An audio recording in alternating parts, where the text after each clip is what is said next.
How's it going, everybody? Joey64 here, and we have recently gotten another look at Kirby and the Forgotten Land.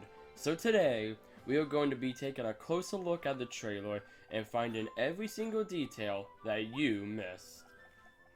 So we start the trailer off with some gorgeous CGI cutscenes showing Kirby flying around on his warp star. I'm going to guess that this will most likely be part of the opening of the game, seeing how we are still in Dreamland. Next up, we see Kirby going through various environments with the Bomb, Tornado, Hammer, and Crash copy abilities all making their 3D debut.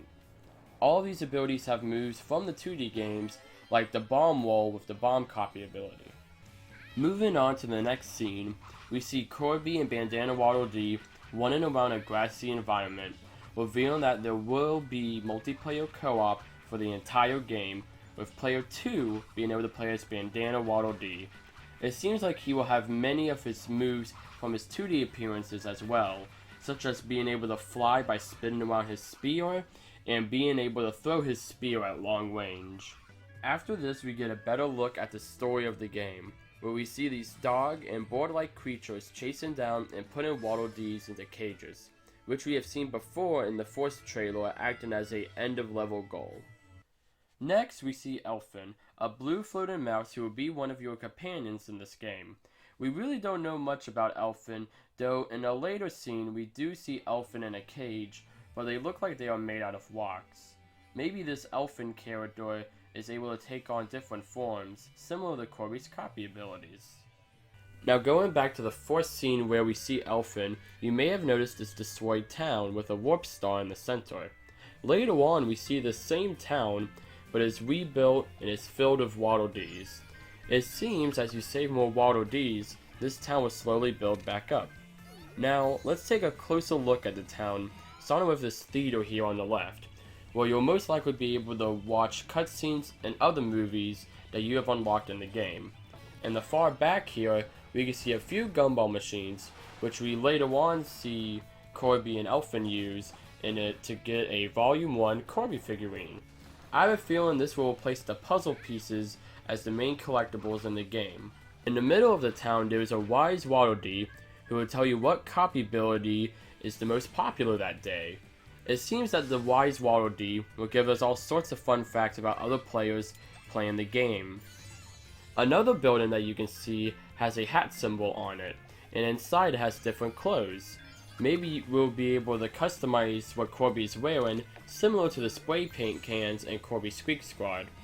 Right next to that, we have a restaurant, where you can work at and serve a horde of hungry Waddle Dees within a time limit to get a high score. Later on, we also see Kirby and Bandana Waddle Dee fishing. This may be another mini game you can do as well. Now before we leave the town, there are 3 more buildings we can see. There is this post office building down here, where maybe you'll be able to send letters to your friends about your adventures. There is this building in the far back with a flower symbol on it. I can't really tell what it would be, but feel free to let us know what you think it is in the comments section below. Lastly, we have this massive arena in the back. I think this is where the series staple modes, the arena, and the true arena will make their return. I also don't think this is the only time we see this arena, as if we go to the very end of the trailer, where we see Meta Knight and Kirby about to fight each other, with tons of Waddle Dees cheering them on. I wasn't quite sure on why they would be fighting at first, seeing how Meta Knight doesn't seem to be under control by anything, and Meta Knight and Kirby would have the same goal of saving the Waddle Dees. But now knowing that this is most likely about happening in the arena in the town, makes me think that this is a Meta Knight and Kirby doing a friendly spawn match than them trying to stop each other. Next we get a pretty good look at the world map, where we see several levels including tunnels, skyscrapers, shopping centers, and a few beach levels. We've already seen most of these environments before in the first trailer, which mainly just showed off a few of the levels from this overgrown city area we see here on the world map. Rounding out the trailer, we get a look at 2 brand new copy abilities, starting with the drill ability, which lets Kirby drill underground to jump up and attack, alongside with also being able to drill around enemies in a circle to defeat them as well. Now, while we don't see Kirby do anything with this, we do see a small pocket of dirt which is shining. I believe that if you drill into there, you may be able to get some kind of reward, like some star coins. Another new copy ability we see is Ranger Kirby, which allows him to shoot his enemies with star-like projectiles from the ground and from the air. Kirby can also charge up his gun to shoot enemies from a greater distance. Next up, we got two brand new bosses. One which looks like some type of gray dragon beast, and another one which is a brand new tropical form of wispy woods known as Tropical Woods. During the Tropical Woods fight, we can also see that Kirby has the Fire Copy ability, but we do not get a good look at his moveset.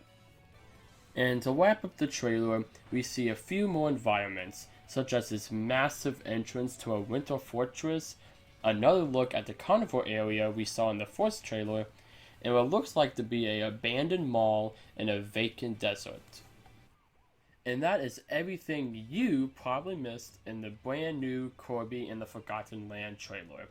If there was anything you think I missed, feel free to let me know in the comment section below. Thank you all for watching, and I'll see you all in the next one.